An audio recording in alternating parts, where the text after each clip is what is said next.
والتابعين ومن تبعهم بإحسان إلى يوم الدين. أما بعد، ففي هذه الليلة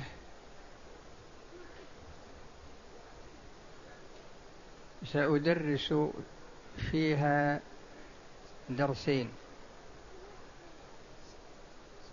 أما الأول فهو في قواعد الفقه، وأما الثاني فهو في أصول الفقه.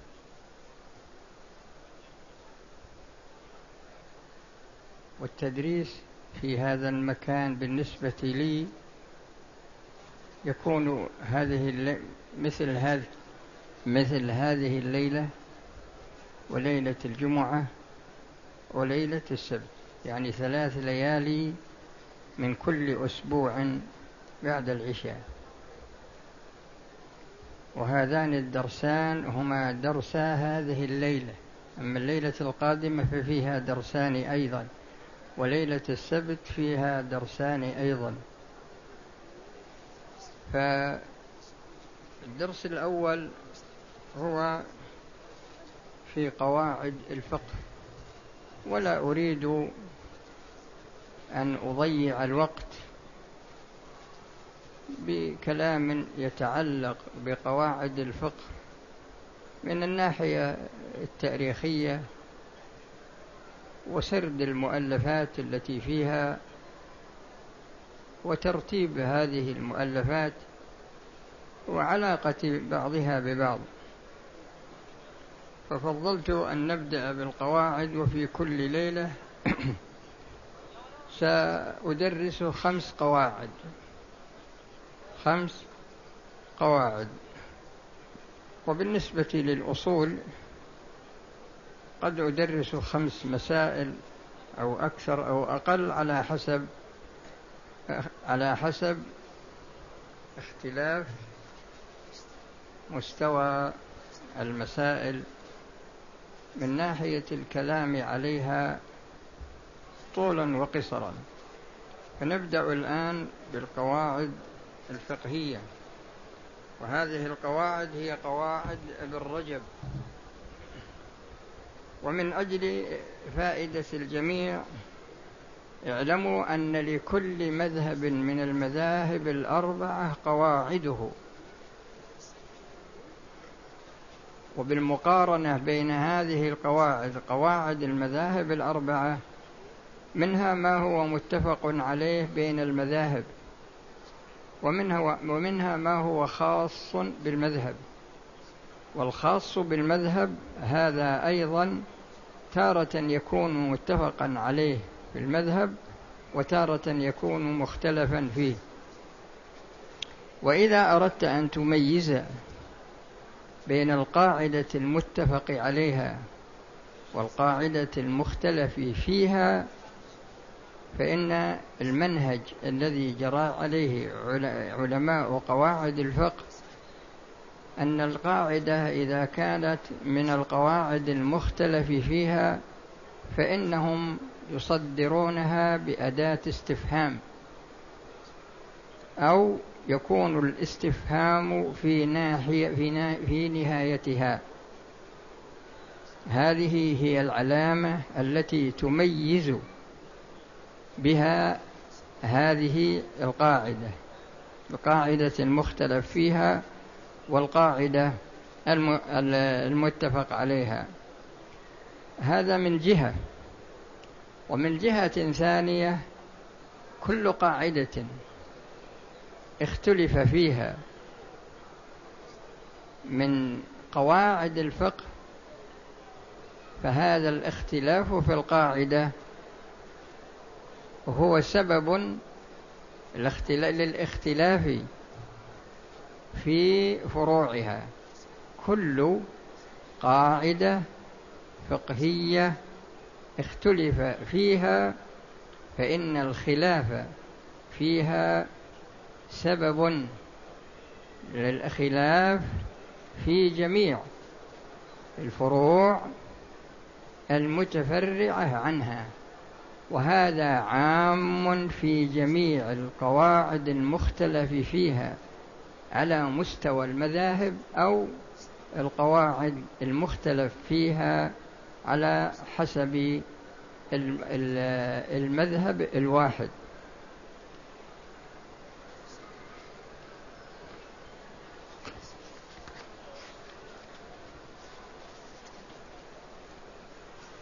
القاعدة الأولى يقول رحمه الله: الماء الجاري هل هو كالراكد أو كل جرية منه لها حكم الماء المنفرد؟ فيه خلاف في المذهب ينبني عليه مسائل. المقصود من هذه القاعدة هو بيان حكم الماء إذا كان راكدا أو كان جاريا، الحكم عليه من جهة النجاسة، من جهة النجاسة. فإذا كان الماء راكدا رجعنا، فإذا جعلنا الماء الجاري كالراكد، مجموع الماء الجاري كالراكد، فإن عندنا أن الماء ينجس إذا بلغ قلتين، إذا تغير لونه أو طعمه أو ريحه. فإذا بلغ قلتين وتغير طعمه أو لونه أو ريحه فإنه يكون نجسا. فإذا اعتبرنا الماء الجاري كالراكد فإننا نقدره بذلك، وإذا اعتبرنا كل جرية منه كالماء الراكد فإننا ننظر إلى هذه الجرية هل تبلغ القلتين أم لا. هذا هو المقصود من هذه القاعدة، وبإمكانكم الرجوع إلى ما ذكر من فروعها. القاعدة الثانية: شعر الحيوان في حكم المنفصل عنه لا في حكم المتصل، وكذلك الظفر، هذا هو جادة المذهب. القاعدة الأولى حصل فيها استفهام، وبناء على ذلك تكون من القواعد المختلف فيها في المذهب، وهذه القاعدة خالية من الاستفهام، فتكون متفقا عليها في المذهب ومتفق على جميع ما يتفرع عنها من الفروع.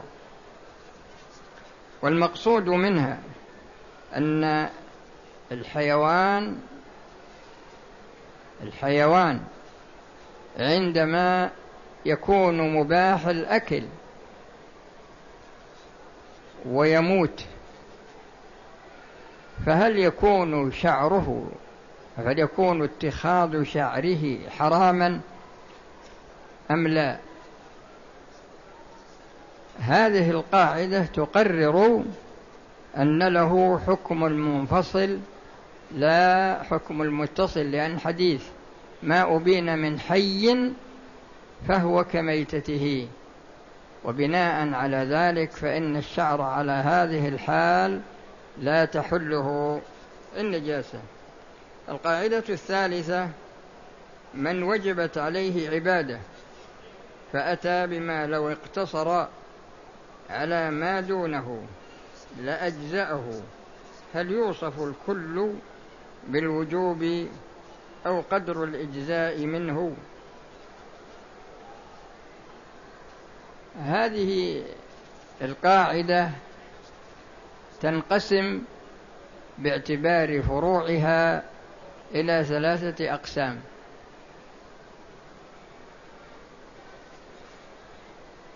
هذه القاعدة باعتبار فروعها تنقسم 3 أقسام. القسم الأول: أن تكون الزيادة منفصلة عن المزيد عليه،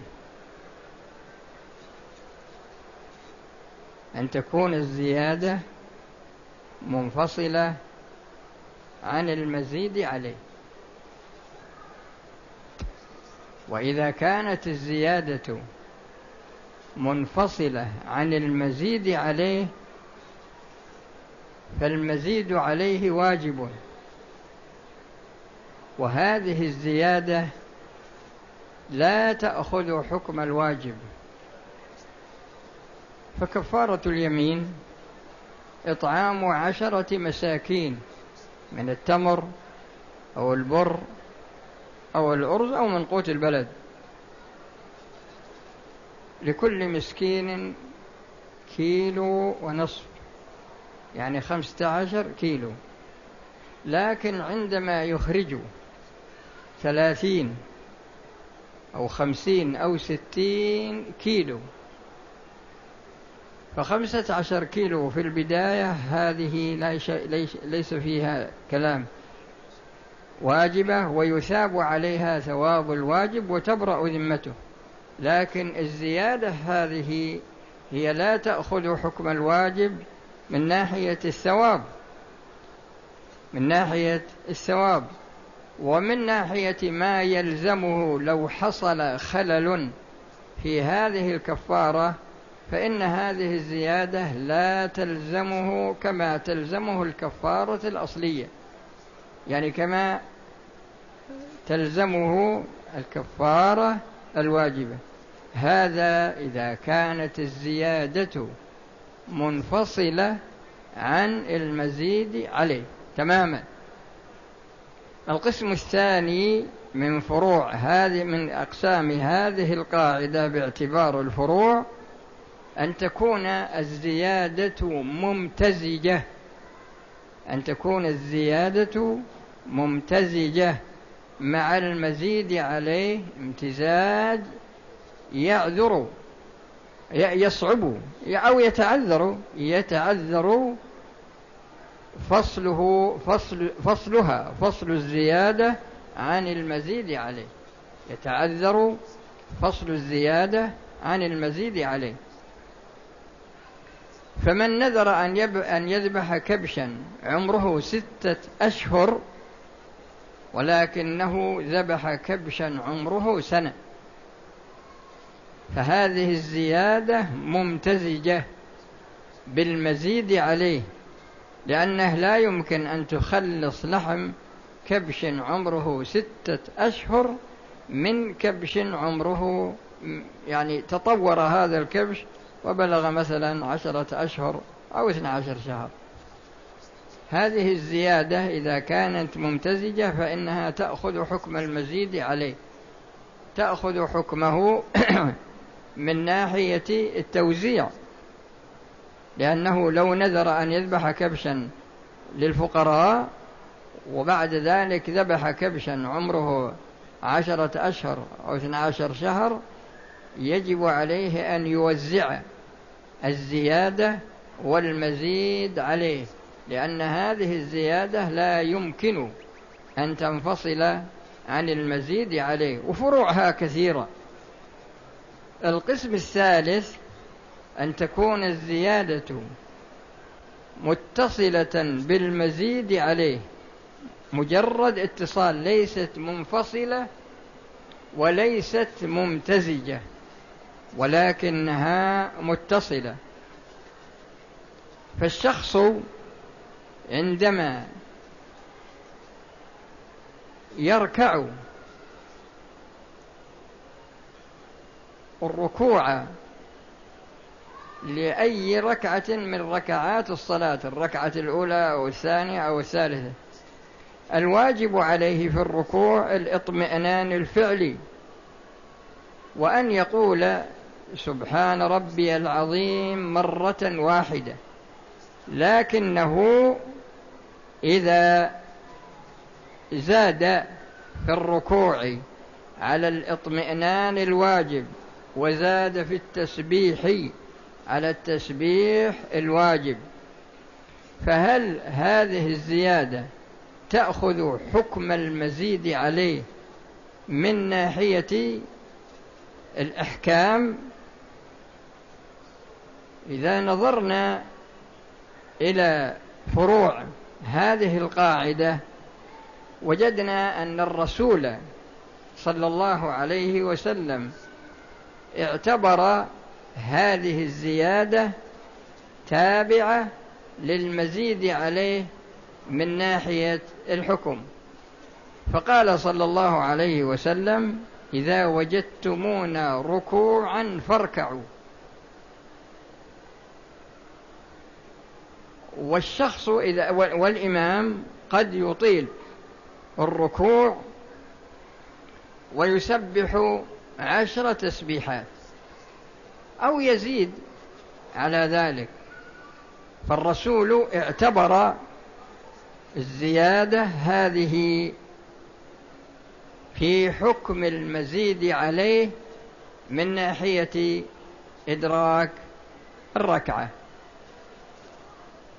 وبناء على ذلك فإن هذه القاعدة باعتبار فروعها منقسمة إلى 3 أقسام. القسم الأول أن تكون الزيادة منفصلة عن المزيد عليه تماما فلا تأخذ حكمه، والثاني أن تكون الزيادة ممتزجة بالمزيد عليه فتأخذ حكمه، والثالث أن تكون الزيادة متصلة بالمزيد عليه، وكما ذكرت لكم من ناحية اعتبار الرسول صلى الله عليه وسلم لها. وكان صلى الله عليه وسلم إذا كان راكعا وسمع أحدا دخل المسجد فإنه يطيل الركوع. القاعدة الرابعة: العبادات كلها سواء كانت بدنية أو مالية أو مركبة منهما لا يجوز تقديمها على سبب وجوبها، ويجوز تقديمها بعد سبب الوجوب وقبل الوجوب أو قبل شرط الوجوب. هذه القاعدة من أجل أن تتبين لكم إذا نظرنا إلى علاقتها بالشريعة وجدنا أن الأمور الواجبة على الشخص كصلاة الظهر مثلا أو كزكاة المال أو كزكاة المال، فعندما ننظر إلى زكاة المال نجد أن الشخص عندما يخرج زكاة المال قبل سبب الوجوب وهو بلوغ النصاب، قبل سبب الوجوب وهو بلوغ النصاب، قبل سبب الوجوب وقبل شرط الوجوب، إذا فعل ذلك فإن هذه الزكاة لا تجزئه، فإن هذه الزكاة لا تجزئه. يعني إذا فعل ما أمر به قبل سبب وجوبه وقبل شرط وجوبه فجميع الفروع التي تتفرع عن هذا القسم لا تصح ولا تبرئ ذمة المكلف، وليست من الأمور المشروعة في شيء. القسم الثاني عكسه، وبيان ذلك أنه إذا أتى بالعبادة بعد سبب وجوبها وبعد شرط وجوبها أدى زكاة ماله الذي بلغ نصابا، أدى الزكاة بعد الحول، أدى الزكاة بعد الحول، فبلوغ النصاب سبب وتمام الحول شرط، وقد أتى بهذه العبادة بعد وجود سببها ووجود شرطها. وهذا القسم أيضا كسابق، هذا القسم هو من المسائل المتفق عليها، يعني جميع فروع هذا القسم متفق عليها في جميع المذاهب، يعني أنك إذا فعلت ما أمرت به بعد سبب وجوبه وبعد حصول شرط وجوبه فإنك قد امتثلت وقد برئت ذمتك. القسم الثالث اللي هو يحتاج إلى أن الشخص يتنبه له من ناحية تصوره تصورا صحيحا، أن الشخص يفعل الشيء بعد سبب الوجوب وقبل شرط الوجوب. هذا القسم الثالث هو واسطة بين القسم الأول وبين القسم الثاني، يعني فعل ما أمر به قبل شرط الوجوب وبعد حصول سبب الوجوب. فالشخص عندما يبلغ عنده نصاب من المال أو 100,000 أو يعني بلوغ نصاب فما فوق، أخرج زكاة هذا المال قبل تمام الحول، أخرج زكاة هذا المال قبل تمام الحول، وتمام الحول شرط وبلوغ النصاب سبب، والإخراج وقع بين سبب الوجوب وبين شرط الوجوب. وعلى هذا الأساس هذا النوع من فروع القاعدة هو الذي يحتاج إلى أن يتنبه له طالب العلم، فتبرأ ذمته إذا فعل ما أمر به بعد سبب وجوبه وقبل شرط وجوبه. ومثال آخر من أجل توضيحه: الإنسان إذا حلف على أمر ولكنه لم يحنث، الحنث شرط في وجوب الكفارة واليمين سبب في وجوبها، فإذا كفر قبل الحلف فإن هذا لا يصح، وإذا كفر بعد الحلف وبعد الحنث فهذا أيضا لا إشكال في صحته. وإذا كفر بعد الحلف وقبل الحنث، كفر بعد الحلف وقبل الحنث، فإن هذه الكفارة تكون صحيحة. وعلى هذا المسار في فروع كل قسم من هذه الأقسام. القاعدة الخامسة: من عجل عبادة قبل وقت الوجوب ثم جاء وقت الوجوب وقد تغير الحال بحيث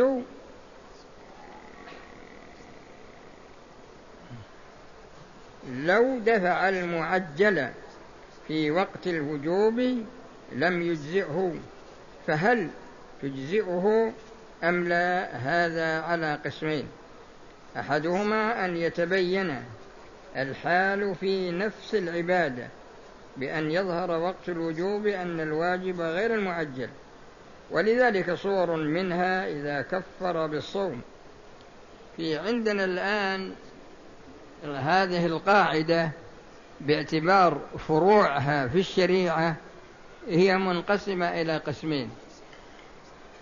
عندنا خلل يقع، لكن قد يقع في الشخص وقد يقع في نفس العبادة، قد يقع في نفس الشخص وقد يقع في العبادة. فعندما يكون في باب الزواجر المرتبة، لأن في جوابر وفي زواجر في الشريعة، لكن الزواجر هذه تكون مرتبة، مثل كفارة الظهار وكفارة القتل الخطأ وسائر الكفارات المرتبة. إذا فعل المتأخر، إذا فعل ما هو المتأخر، إذا فعل المتقدم فعله ثم تبين له أن الواجب كان غيره، يعني فعل المتأخر لأنه غير قادر على المتقدم في ذلك الوقت، ثم صام، يعني صام ولم يتمكن من العتق في وقت الصيام، ثم تبين له بعد ذلك أن الواجب حصل له وهو السابق، فعلى سبيل المثال كفارة القتل خطأ عتق رقبة، فإن لم يستطع فإنه يصوم شهرين متتابعين. ما تمكن من الرقبة أراد الانتقال من الصيام. إذا أراد الانتقال إلى الصيام له 3 حالات. الحالة الأولى أن يصوم، الحالة الأولى أن يجد الرقبة قبل مباشرة الصيام، وهذا لا إشكال في أن الواجب عليه هو الرقبة. الحالة الثانية أن يجد الرقبة بعد الانتهاء من الصيام، صام شهرين متتابعين ثم وجد الرقبة، لأن قد تتعذر عليه القيمة أو تتعذر عليه الرقبة، لكن وجد القيمة ووجد الرقبة. في هذه الحال لا يرجع إلى العتق في الرقبة، لأن ما فعله من الصيام كاف. هاتان حالتين. الحالة الثالثة أن يشرع في الصيام وبعدما يصوم بعض الأيام استطاع أن يعتق، فهل يرجع أو لا يرجع؟ يعني هل يرجع إلى العتق أو يستمر في الصيام؟ هو ذكر هنا أن هناك قاعدة أخرى. هذه القاعدة هل العبرة بالحال أو العبرة بالمآل؟ هل العبرة بالحال أو العبرة بالمآل؟ وتطبيق هذه القاعدة على هذه الصورة، هل العبرة بالحال يعني حال الوجوب، يعني حينما وجبت عليه الرقبة لم يستطع، انتقل إلى الصيام، هذه هي المقصود منها. هل العبرة بالحال أم العبرة بالمآل، يعني حينما تبين له بأخرة أن الواجب هو الأول، هل ينتقل إلى الأول أم أنه يستمر؟ هذه أنا كما ذكرت لكم هذا في خلاف. هذا من جهة الواجب. كذلك من ناحية الشخص، من ناحية الشخص، وهذا يعني فروعه واسعة جدا. والقسم الثاني أن يتبين الخلل في شرط العبادة المعجلة، فالصحيح أنه يجزئه ويتفرع عليها مسائل. إذا يعني سبق أن ذكرت لكم أنه يجوز تعجيل الزكاة، عجل الزكاة، عطى فقير وباق من الحول 4 أشهر أو 5 أشهر، لما تمت السنة أصبح هذا الفقير غني، أصبح هذا الفقير غني. فنقول هل العبرة بحاله حين الدفع أو العبرة بحاله حين حصول شرط الوجوب وهو تمام الحول؟ هنا ذكر أن هذه الصورة وأمثالها أنها يعني معتبرة وصحيحة. فمن أخرج الزكاة على فقير بعد تمام النصاب وقبل تمام الحول، ولما جاء تمام الحول وجد أن هذا الشخص لا يستحق الزكاة لغناه، فالعبرة بحال الإخراج وليست العبرة بحال الوجوب. هذه 5 قواعد، وكما ذكرت لكم في بداية الكلام أن سيكون 5 قواعد فقط. الدرس الثاني هذا كتاب في الأصول، أصول الفقه، وهذا الكتاب اسمه الغيث الهامع شرح جمع الجوامع. الغيث الهامع شرح جمع الجوامع. وكنت درست في العام الماضي منه جملة من المسائل، ولكن نعيدها، وذلك من أجل مصلحة الحاضرين.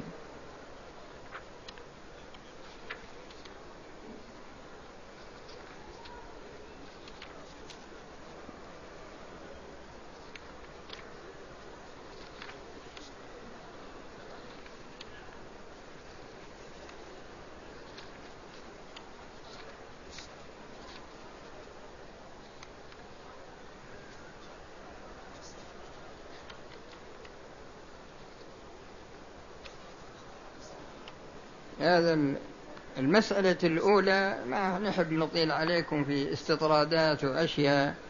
المسألة الأولى في تعريف أصول الفقه. المسألة الأولى في تعريف أصول الفقه.